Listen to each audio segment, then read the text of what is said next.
We're back for our daily college basketball best bets here on Tuesday, December 2nd. Yesterday, another positive day on the channel. 3-2 could have been a lot better. I felt really good about every single read we made yesterday, except for UAB at Middle Tennessee. That was a bad one, I'm not going to lie. But we were really close to going 4-1.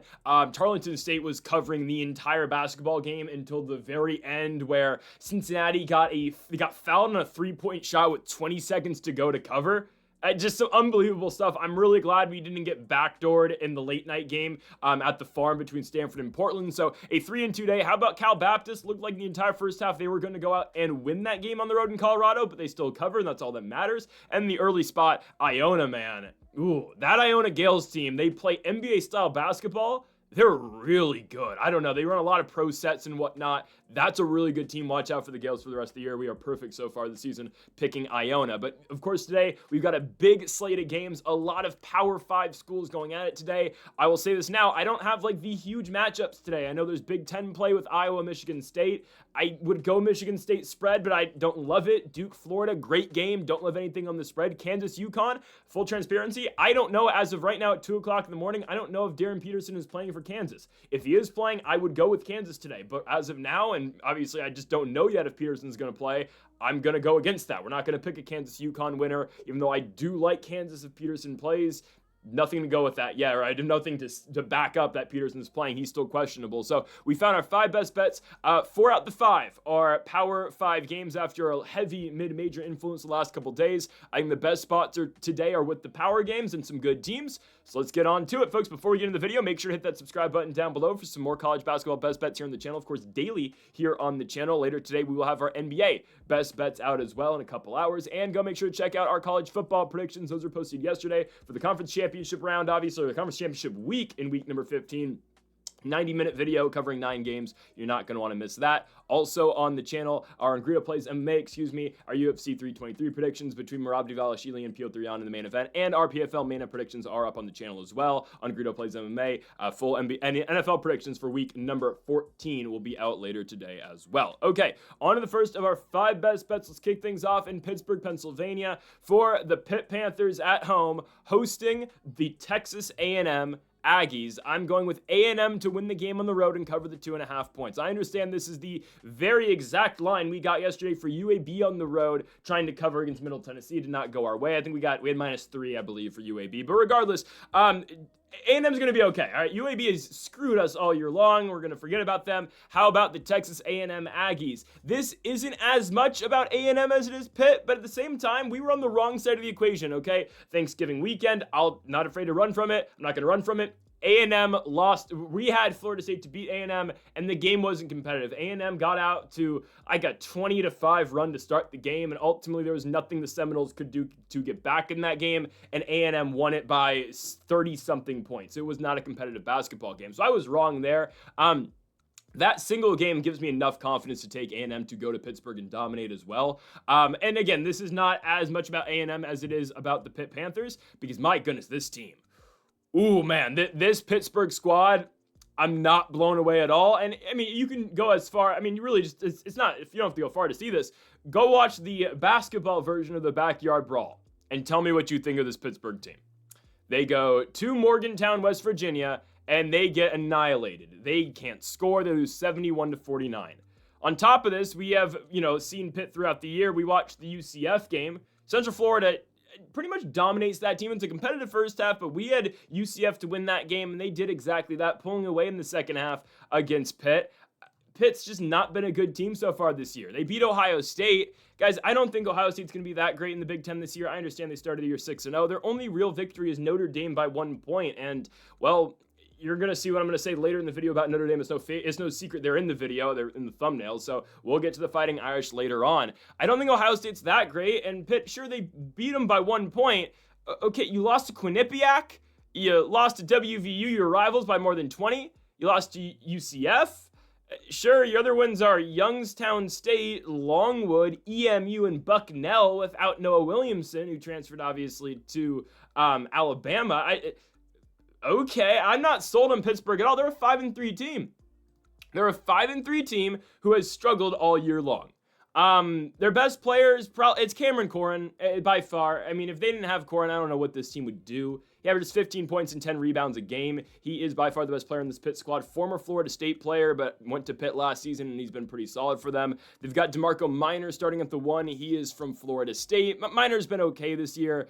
Brandon Cummings has been starting at the 2. I remember in the preseason, from what I was looking at, I didn't think he was going to start, but instead they're going to be starting him. I thought they were going to start, international guy. I believe he's international. Nojis Indristis. I don't know if he actually might not be an international. Regardless, I thought they were going to start him to start the season, but it's Brandon Cummings, and Cummings has been fine, averaging 12 points per night, and then there is DeMarco Minor as well. Cummings was on the team last year, highly touted prospect, obviously coming out of high school, and Minor, obviously, again, their point guard coming from Oregon State. I'm not sold on anything Pitt does. Again, Cameron Corrin's really good, averaging, again, 15 and 10. The rest of the squad, there's nothing to write home about, and the problem with Pittsburgh really starts with their scoring. I mean, it's a struggle most games. They scored 75 points against Quinnipiac, which, okay, well, you gave up 83. They lost 77-67 against UCF. I mean, it doesn't get worse. I don't know what's worse, losing at home to Quinnipiac, or it's one thing if you lose the backyard brawl in Morgantown. It's another thing if you lose by 20-plus points to your rivals on the road. I don't know what's worse. And Pitt got embarrassed in that game, man. They got embarrassed. They were in it early, and then WVU went on one big run, middle of the first half. Game was over. A&M. Okay, so Texas A&M 6-2. Their 2 losses this year are Oklahoma State and Central Florida. Again, Central Florida has beat both of these squads. Now, A&M's wins, okay, they're all right. By far, the best win is Florida State because, I mean, this is why I picked FSU to beat them. Was not impressed with what they did coming into the FSU game. They were coming off back-to-back victories over the Manhattan Jaspers, who they've screwed us all year long. Mississippi Valley State, we know, again, actually no longer bottom of the Ken Palm, if I'm not mistaken. But regardless, that's not a great basketball team either. And A&M's losses, again, UCF at OK State, and they weren't really competitive in the Oklahoma State game. But I'm telling you, that Florida State game was so impressive that now I have to go with them. And it's a combination, obviously, about how A&M played in that Feast Week game in Tampa, Florida, with as well how badly Pittsburgh's looked. But they played really good defense against Florida State. They really limited the open looks that FSU got. Ruben Dominguez was a monster in that game. Dominguez has been the leading scorer so far this year for the Aggies. Right now, averaging 15 points per game. But I mean, he scored 21 points against FSU. How? 7 3-pointers. He went 7 for 12 from beyond the arc. And how about Mackenzie Mbako, who's officially back, right? Did not start the season, had an injury. Former player at Indiana University, started every single game except for one, I believe, for Mike Woodson. And Mbako was, one of Woodson's guys, obviously with DeVries coming in and the whole, overhaul of that squad. Mackenzie Mbako is now at Texas A&M. At one point in time, a guy who was thought of to have an NBA future. We shall see. Again, he's got all the skills, got all the talent. Can he put it all together? We shall see. I like A&M to win this game. Again, they are more dangerous with Mbako. I will say that. Mbako makes them more dangerous. Ruben Dominguez is their best scorer. Rashawn Aggie's been pretty solid this year as well, scoring 10 points per game at the 4-ish, 5-ish position for the squad. I think A&M easily wins this basketball game, and I do believe they will be able to blow Pittsburgh out. It all starts with that defensive presence, and again, we've seen Pittsburgh lay complete eggs against teams before scoring-wise. I think A&M shuts them down, and I don't think Pitt's able to score. So give me A&M minus 2.5 on the road in Pittsburgh. On to our second best bet of the video. Let's still roll with the SEC. There's going to be a lot of SEC today, okay? And I know, again, this is the SEC ACC challenge today. We're going to see it up and down the video. I'm going with the SEC again. Give me South Carolina to win at home against Virginia Tech. I understand what South Carolina is, right? I know what this roster is supposed to be. I understand last year they had one player in that sit, and obviously that is Colin Murray Boyles, who's now on the Toronto Raptors. I get it. They were a 2-16 team last year in the SEC. They were all right, honestly, non-Colin. They actually beat Virginia Tech last year in the ACC, SEC. Oh, no, that was not a SEC thing. That was a Feast Week game. Regardless, though, they beat VTech last year. They won some non-con games against Boston College, against Clemson. That was a really big one they got at home, right? South Carolina, just when they get into SEC play, they don't show up. Now, I don't know I don't know if that's going to be the case this year, and obviously you have to readjust with Colin Murray Boyles out, and obviously, South Carolina has seen a very high turnover or I guess lack of turnover. You've got a bunch of new players on this team, I mean, it's completely from top to bottom, different guys on South Carolina this season. Obviously, again, with Boyles graduating and then a bunch of your other players transferring out. Well, you bring in Michi Johnson, you bring in a guy like Eli Ellis and Elijah Strong. All of these guys, Eli Ellis is a freshman who they recruited, obviously, but you bring on a bunch of these guys who are just new to the program, and they've been okay. South Carolina's 5-2. Now, you might recognize, again, their loss to Northwestern. Their loss to Butler. Again, those are competitive games, though, over Thanksgiving weekend. Not too concerned about those. I understand they've not beaten a great team yet. Their victories are North Carolina A&T, it's Southern Miss, it's Presbyterian, it's Radford, it's Charleston Southern. They are at home, though, and that's a big deal. And I know, again, you're not nowhere near the same rosters as last year for both Virginia Tech and South Carolina, but South Carolina did win this game last year on a neutral court in Fort Myers, and now, again, they will host the Hokies, who have looked bad recently. It's, we talk about South Carolina, who hasn't won games. Again, I'll get down to the roster in a second. Virginia Tech hasn't beaten anybody either other than Providence, who they beat in overtime, really high-scoring game. We did have the Hokies in that one. I mean, the other best one is Colorado State. I mean, that's going to play, obviously. It's all right. But back-to-back losses to St. Mary's and VCU. I mean, you're supposed to lose to St. Mary's. How about the 3-bid WCC this year? How about St. Mary's, Gonzaga, and Santa Clara all getting in the tournament? Just saying. I don't know. It's Santa Clara, though. I mean, they screwed us the other day with the St. Louis game, but they did beat Minnesota, so who knows? The WCC is good.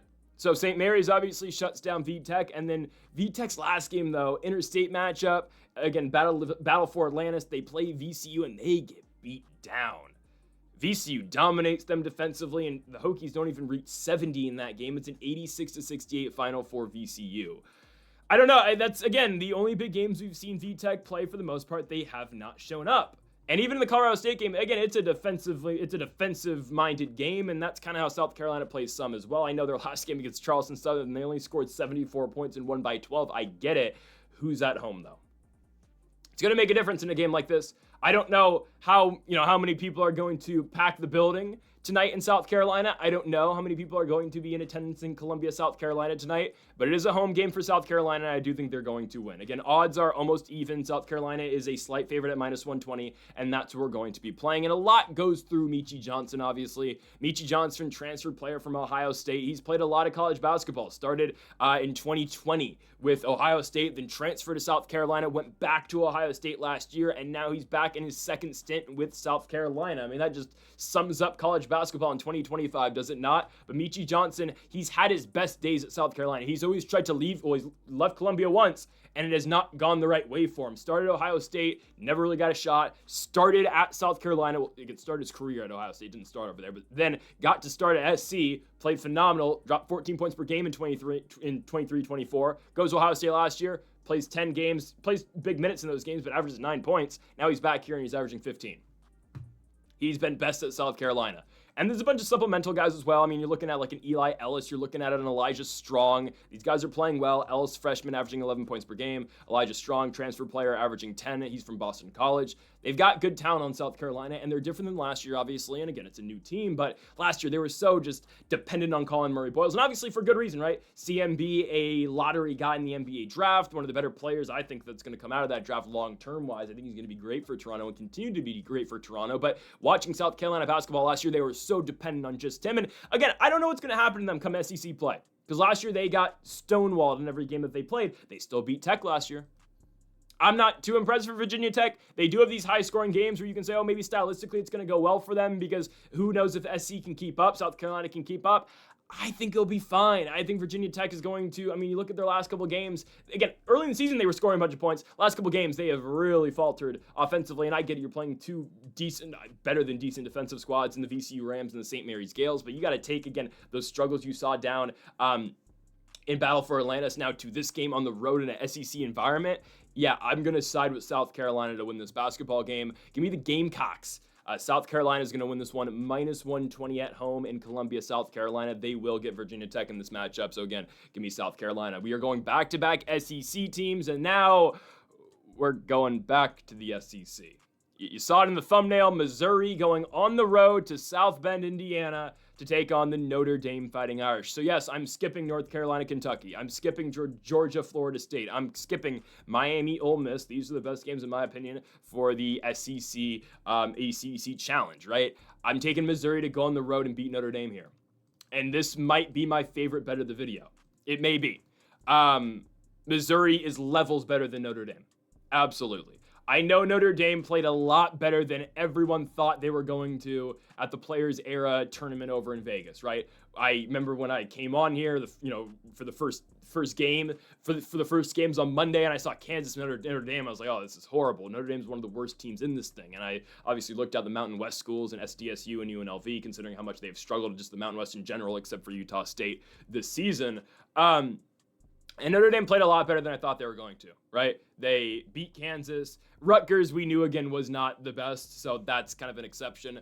But they lose to Kansas, only lose by 10. They beat Rutgers, and they did not get blown out by Houston. They only lose the game by 10. It was a low-scoring game, and honestly, if you're Notre Dame, you weren't expecting to go out there and win that game. And if you're Notre Dame going into that tournament, I don't know how, of course, they felt going into it, but if I was a coach, if I was someone at Notre Dame, I'm thinking if we go 1-2 in this thing against the best teams in the country, I'll take it. And sure, again, what is Rutgers going to be this year? I don't know, right? Rutgers likely bottom of the barrel in the Big Ten this season, probably. But who knows? I mean, they were last year, and they had two guys who went in the top 5 in the NBA draft, and Ace Bailey and Dylan Harper. But who cares, right? Rutgers probably going to be worse this season. Regardless, Notre Dame wins that game. It's just, you're back now at home. You're back playing an SEC squad in Missouri, and I don't think it's going to go well for them when Notre Dame is so dependent on just Marcus Burton. It's all Marcus Burton every single game. And teams that beat Notre Dame, you take away Burton to the best of your ability. He's still going to drop at least 15 points per night. Obviously, that's what he does. But if you can just somewhat take him away, there is no offense for the Fighting Irish. Who else scores on this team? And I mean, Jalen Harrelson, kind of. Harrelson, freshman, averaging 13 points per night, sure. There's not a single 10 points per game scorer on this team other than Burton and Harrelson. Shrewsbury averages 10, okay. Again, he's been a long-time player for the Irish. Sure, he starts. There's not much else on this team. Burton's great. Do not get me wrong. Marcus Burton obviously has been a staple of Notre Dame basketball for the last 3 seasons. He started every single game he's played at South Bend. Starting point guard, averaged 18 points in his freshman year, averaged 21 points last year. So far this year in his junior year, averaging 20 points. He is Notre Dame basketball. I completely understand that. And they are at home here. I just think Missouri has a better roster and a better team than Notre Dame. And I get it. It's all about the matchup. It's all about the environment. Missouri's got to travel up to the north to take on Notre Dame here. I think they can get it done. Missouri has been tested really once all year long, and I don't know how big of a test this really is. It's Minnesota. And we've seen Minnesota continuously lose to teams that, are on the Power 5-ish level, and lose to a Santa Clara and lose to another WCC school in San Francisco. And Minnesota's only victories are against teams who literally have 0 Division I wins. I understand, except for Green Bay, who's actually playing fairly well this year. But they took Green Bay to the distance in Minneapolis. Still, though, when Missouri was presented that opportunity, they blew Minnesota out. Okay, they beat them by 23 points. And that is somewhat meaningful considering, okay, Minnesota played a competitive game against Stanford, a competitive game somewhat against Santa Clara, a competitive game against San Francisco. Who did they not play competitively? Missouri. Missouri's other wins, I mean, there's nothing to say about them. They went to Howard in their first game and beat them by 20 points. They did play Southeast Missouri State way too close, they only beat them by 5, but then they turned that around into a 40-point victory over VMI. They beat Prairie View A&M. They beat the South Dakota Coyotes. They beat South Carolina State. They beat Cleveland State, all by 30-plus points, all 3 of those teams. It's what you're supposed to do. So now they're done beating up on lower-level squads, and now you got to go on the road and play an ACC school. I think absolutely they're ready for this. Absolutely. It's a Missouri team that, brought in, didn't have a complete, overhaul, obviously, in their lineup, but brought in a couple guys who have helped so far this year. I think the most notable name that they brought in probably is definitely Sebastian Mack, UCLA player who had a weird run at UCLA. I mean, I've been to one UCLA basketball game at Pauley Pavilion specifically, and I remember I watched them play CSUN, and CSUN actually beat UCLA. It was in December of 23. Regardless, we were there because, Sebastian Mack at the time was the leading scorer for UCLA, and I was excited to watch Sebastian Mack. He didn't start the game. He didn't start. He came off the bench, only scored like 8 points, and they ended up losing to CSUN. My point with all this being is Sebastian Mack always felt like he had such a weird run at UCLA because then when they brought in all of their guys next season, when Sky Clark rose obviously to prominence, he didn't start last year. So obviously it felt like he was going to transfer out. Now he's at Missouri. He's posting, honestly, similar numbers at Mizzou than what he was doing at UCLA, but now he's in the starting lineup. Mark Mitchell, though, has by far been the guy this season for the Missouri Tigers. Mitchell averaging 17 points per game. He's been absolutely massive in his senior year, man. I mean, he's shown that progression from what he did last year at Missouri. This is a former Duke Blue Devil starter in his freshman and senior season, and he's been just the guy over in Missouri. And how about Jaden Stone, averaging 13 points per game? This was a very good basketball player at Detroit Mercy last year, averaged 21 points per game. Now he is a supplemental guy coming off the bench for Mizzou, but he has been the best player off that bench unit, averaging so far 13 points per game. I do not know if he's playing. He has not played in a couple games for Missouri. We shall see if he goes tonight. But again, this is a bench piece for them. We shall see. Also, too,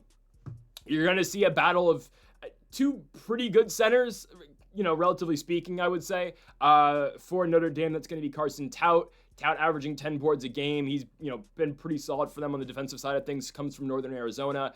Little undersized compared to what's going to be coming back at him for Missouri. Missouri center is Sean Phillips. Sean Phillips is 7 foot. You're looking at Carson Tout, who's 6'8". I think there's a matchup, there's a physicality advantage. I don't know about physicality, but there is a size advantage, obviously, for Sean Phillips, who is way more of a scoring threat, I will say, than Tout. But this is a player who was at Arizona State, had to kind of sit behind Jaden Quaytons last year, but was at ASU for 2 years, at LSU the year prior, and now, again, they brought him in for his senior year at Missouri. Sean Phillips has been good for the Tigers this season.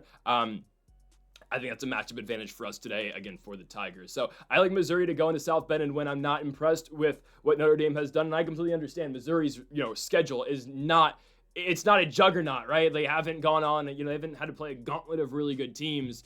I think they're going to be fine in Notre Dame. I don't think their undefeated run comes to an end tonight, and I don't think Notre Dame's the team to do it. Again, yes, Marcus Burton is a phenomenal basketball player. If you can take Burton away, it opens up so many pathways for you. I'm going to take Missouri to win the game on the road, minus 110 for the Missouri Tigers. Okay, we're done with the SEC ACC challenges. We're going to finish things out with 2 West Coast games to end the night. Let's go to Eugene, Oregon for the Oregon Ducks and the USC Trojans. I know it's been a very weird start to the year for USC.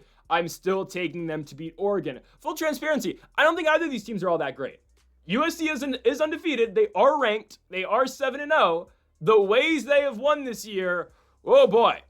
Taking Troy to triple overtime and needing a miracle shot to win that game. Let me get the final score. 107-106 for the Jordan Marsh game winner. That did not look like it had any business going in. They beat Boise State by 3 points. They beat Seton Hall by 2 points, but they are coming off of the win in the Maui Invitational. Again, winning all 3 of those games, then beating Arizona State in the final. I mean, the team's got talent. I can't deny that. It's just sometimes their defensive ball is lacking a little bit. But they looked better against Arizona State, and I think the Maui trip and the Maui victories, and just winning the entire thing in general, has really helped this team. Because they did look better again defensively in that tournament, and they played more as a cohesive unit and not just scramble, push a pace ball the entire game, right? Rodney Rice did not play the Wazoo game. I don't think Rodney Rice is playing tonight, if I'm not mistaken. I don't think he is. Chad Baker-Mazara is a very capable number 1. Okay, I know Chad Baker-Mazara is old. He's been playing college basketball for a very long time, obviously. Started at Duquesne, then went to SDSU, then played at Auburn. Now, obviously, he has found his way to USC, but this is a guy who's averaging 20 points per game so far this season is Mazara. You've got 2 players on this team, again, in Mazara and Rodney Rice, who average 20 points a game. We shall see if Rodney Rice is playing tonight. To my knowledge, he's not, I don't think, but we shall see. Again, if he's not playing, that's fine. Mazara can make up for that. And they've got, again, there's talent on USC. It's like UCLA last year. I mean, you've got all this talent. You've got all this money. You went out and got guys. Like, eventually they're going to come through, and eventually they're going to start winning games. We're in conference play now, right? It's conference play. All these games really matter now between Oregon and USC. Again, former Pac-12 after dark matchup, and now we're in the Big Ten, but it's okay. These games really matter. I understand. I think USC is going to get this one. Again, they spent so much money in this offseason. They spent so much money, right? You get Jordan Marsh he's from UNC Asheville, right? Yeah, Jordan Marsh from UNC Asheville. You get Chad Baker-Mazara from Auburn. Obviously, you pull Rodney Rice away from Maryland. You get all of these, very credible players.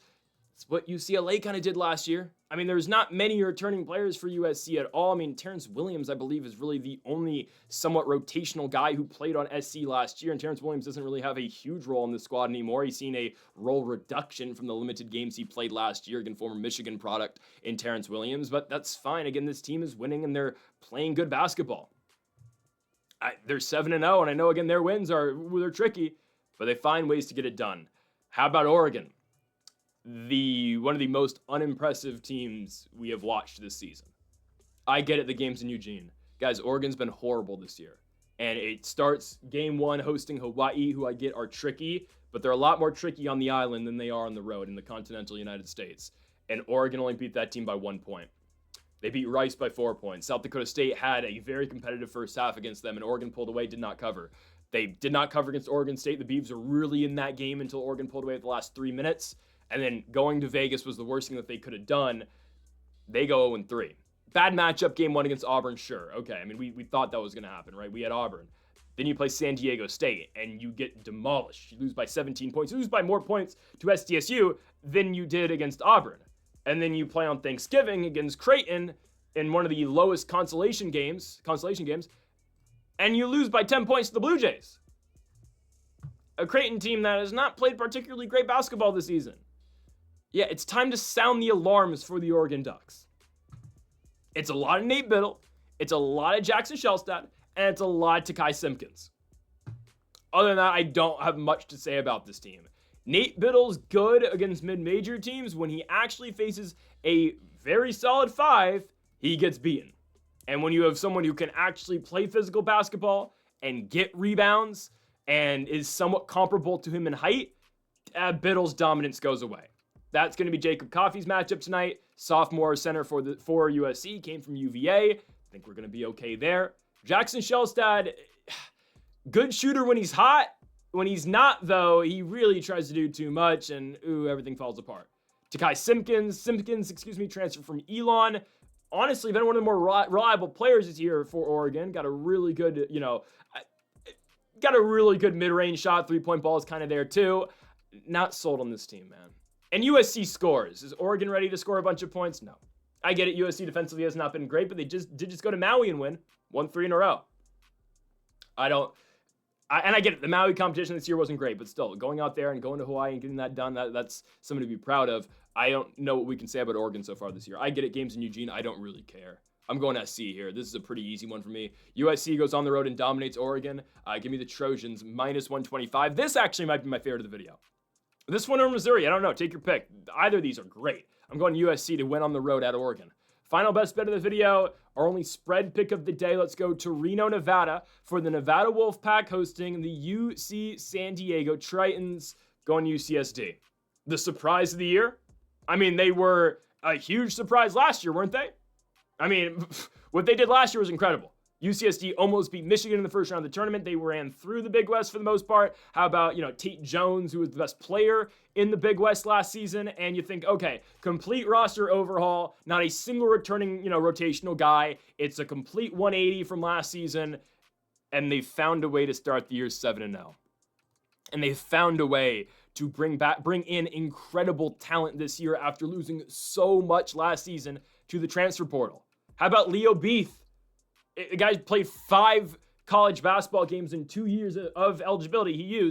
Played 5 games at FAU, averaged 1 point in 2 minutes per game back in 2023 for the Owls. Comes into UCSD for 7 games, averaging 30 minutes per game and 20 points per game.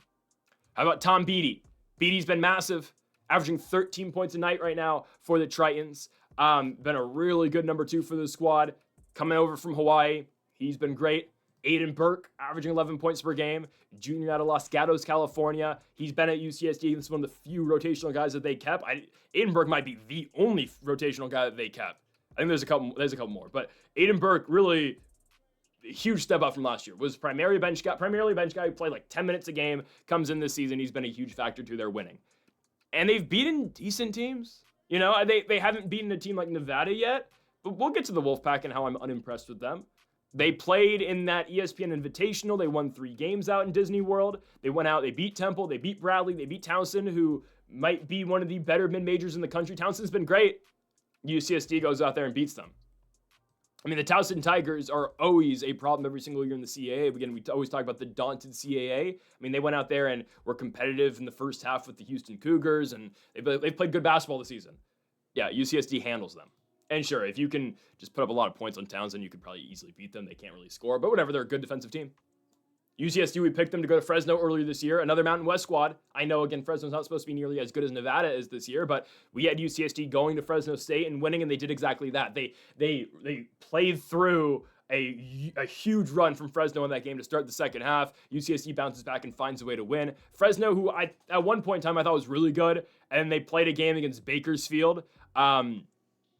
Not at the Save Mart Center. I'm forgetting the name of the arena that they played in downtown Fresno. First time like in 25 years they played a game in downtown Fresno, and they blew a huge lead in the second half. It was absurd to Bakersfield. So way to go, Fresno. I thought your basketball program was back, but it's not. It will forever be a football school. It's okay.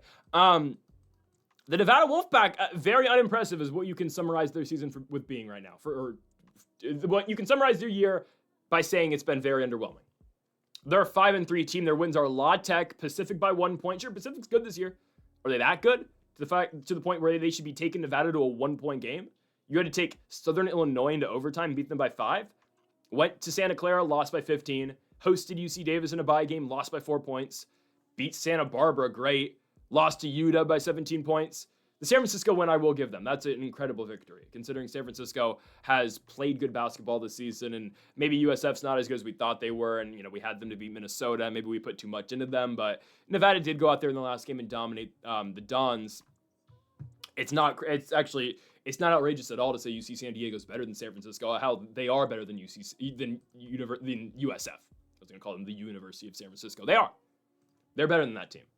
Nevada is led by Corey Camper and then Tayshawn Comer. Camper averaging 16 points per game at the 2 for this team. And then you got, of course, Comer, who is their 1 from Indianapolis senior season, averaging 14 points per game. He was a big player last year for the Purple Aces of Evansville, averaged 16 points a night. Again, has had a big role at Nevada. Camper is a UTEP transfer now at Nevada, averaging 16 points a night. I'm not sold on Nevada, man. I mean, you go and you host UC Davis and lose. What happens when San Diego comes into town? A very good UCSD team who, obviously a lot of new players and whatnot, but a team that's now established that they win. They did it last year all year long. I mean, I had to play Irvine in the Big West title game, a good Irvine team last year. Again, UCI last year levels better than what they were last year. UCI went to the finals of the NIT against Chattanooga and should have won that game. Really should have won that game. And UCSD beat them 2 out of 3 times. Lost the first one in San Diego, went to Irvine, won the next one, and then went to Vegas, obviously, and won the Big West Championship against Irvine. That is a team that, again, knows how to win, and there's been a precedent set now of winning basketball at UC San Diego, and it's just going to continue. It's a big game against Nevada, I get it, but I look at this kind of like that Colorado-Cal Baptist game, but it's way closer, obviously. I mean, I don't know what you want to categorize the Mountain West as this year. I know a lot, for most seasons, usually people will say, oh, well, the Mountain West is better than a mid-major. And usually you can say that this year. I mean, the Midwest has just been so disappointing. Again, other than Utah State, who's good in the Mountain West right now? Who's a really good team in the Mountain West? They all have their flaws, except for Utah State. So I don't think the difference and the discrepancies are that big at all between UCSD and Nevada. UCSD is right there with the Wolfpack. They're going to play a competitive game. Will they win? Maybe. But what I can say, and I do like a lot more, obviously, which is why we're taking it, 4.5 for the Tritons? Absolutely. UC San Diego goes on the road and covers 4.5 point in Nevada at UNR against the Nevada Wolfpack. Again, UCSD plus 4.5 on the road at UNR. Folks, thank y'all for watching our college basketball best bets here on December 2nd. If you haven't yet, though, make sure to hit that subscribe button down below for more. Make sure to leave a like if you did enjoy the video. Make sure to comment if you do this good thing in the picks. We'll be back tomorrow for more daily college basketball best bets. Folks, thank y'all for watching, and Mamba forever.